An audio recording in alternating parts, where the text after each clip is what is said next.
Kevin, thank you so much. And author and artist Brunhilde joins us now in studio to discuss her art and her books. And I'm holding one of her books right now. She has 3, My Walk with Christ. And I said it's your 3rd book. And it doesn't have artwork in it, but it's a wonderful book. Tell us about it.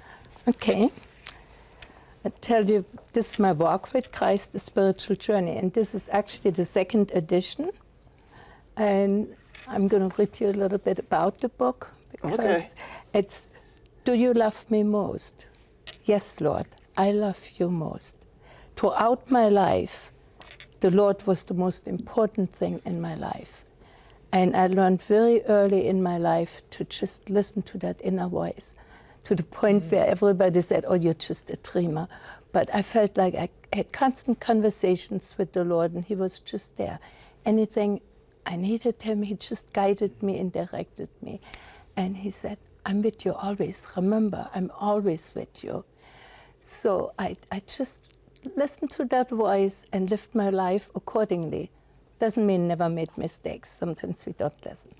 But I just enjoyed my talks, my conversations. So in a dream, my guardian angel took my hand and led me to a small room. He bent down to pick up a stack of paper and handed it to me. This happened in 2004. Since then, I self-published 2 books with poetry and paintings. And this book is my 2nd edition of My Walk with Christ, A Spiritual Journey, published by Tate Publishing. That was a question I was going to ask you, Brunhilde. Yeah. You published this book a 2nd time. And why was that? Because it has more in it. Because for one thing, I wanted my painting on the front. Okay. And I like that painting because when I looked at it, it's the cup of life. And I saw the cross in it. And we all carry our cross. And it showed also the angel. And I looked at it and I thought, oh, I will send you an angel to come and watch over you, to bring you home in due time. You know what I love about having you here? You talk about how the Lord Jesus is with us all the time. But you watch Catholic TV. I do. I watch Catholic. And now we have you here in the living room, and yes. It's a great honor. It's just, I just am so excited to be here, and I just love it. But this is a wonderful book, and everybody who reads it, who loves, people call me. They call me for prayers, and they tell me all they have to do is read 2 pages in my book, and then they're quiet again. They said, when we need a conversation with the Lord, I open your book and I read a little bit and I feel good. And it definitely brings everyone closer to the Lord, because it is in daily life how we have conversations with the Lord, in every little bit. And it's beautiful poetry. And the Lord took me to heaven. I could talk for hours about the little book. Oh, I'm sure. I also could read you a poem now, in it. Speaking about art, your family encouraged artistic expression. Yeah. What different modes of artistic expression do you kind of, well, I want to say dabble in, but do you express yourself with? I express myself very much with the soul. I always, when I studied art, my father was an easy artist. He could just paint. But we were 7 children at home, and brothers came first, so they got the easel and got to paint, and I thought, I could do this. And I once visited the museum, and I thought, not just once, I love to go there, and I thought, I can do this, Brunhilde, you can do this. And so when I did get the time, then I studied actually sculpture and pottery. And then I've developed some bronchial asthma. And so then I thought, in that case, I paint. So for many years, I studied art, and I studied in Asia, Chinese brushstroke, and just really developed my art. But I said, Lord, this is not what I want. I want to paint my soul. I didn't want to just paint a picture. I want to paint my soul. So in each painting I do now, I see Christ. I just see him. And the last painting that I did, actually I did one after that, when it was finished, I looked at it and the Christ stood there with open arms. So it's very much, and I knew the painting was finished. And I just love my art.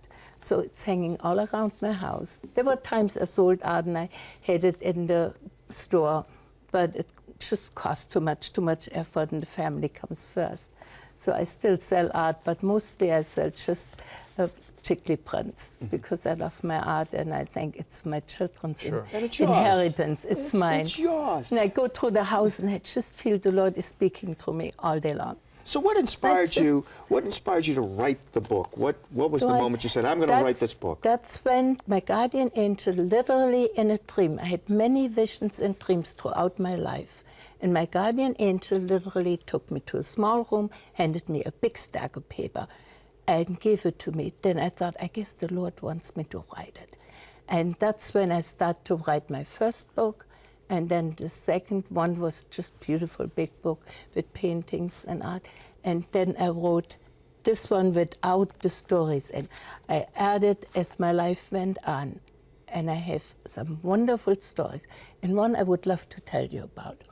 The Lord needs us. He sends us angels. He uses us as messengers. And he also, if we are his hands and his feet, we are his body, we just have to say, Lord, this is me. I help you. Let me be your hands, your feet, and guide you. So when we were in Asia, I visited with a group of ladies the home for the poor. And as the nurse took us around, showed us the people, and there she stood, and with me alone then, and we looked at a lady totally bare on a cart. She had a hole in her back, was about like a fist. You could put it in. She said she never will walk again. She has no feelings from her waist down. And every day they took her and put her in the sun to heal. And my mind said, this could be tuberculosis, right? But I don't know. But anyway, at that moment when she did that, I just was so saddened, deeply saddened. And I heard the whisper, Brunhilde, you can help her. I said, yes, Lord. And then I was praying and praying and praying. And I thought, and if anybody can help her, the Lord can. So I said to the nurse, can I visit her? She said, yes, please. So I many times visited with her, prayed with her, told her to pinch her legs. And I said, you will walk again. I said, don't believe what they tell you. Because I figured the Lord whispered in my ear, that means she will walk again. So you were a messenger. as you I were was saying. a messenger. And she will, and by the time we left, she was able, I make it short, Wow. she was able to get into the wheelchair. Her hole was almost totally closed. She was home visiting with her family. That's a Well, great that's story. a great story. And where can people get a copy of your book? Of my book, any bookstore. Wonderful. And Amazon.com. It's just a wonderful book. Has also beautiful poetry in. My Well, Walk with thank you. Christ. My Walk with Christ, a Spiritual Journey. Well, Brunhilde, Yes. thank you so much for being with us today.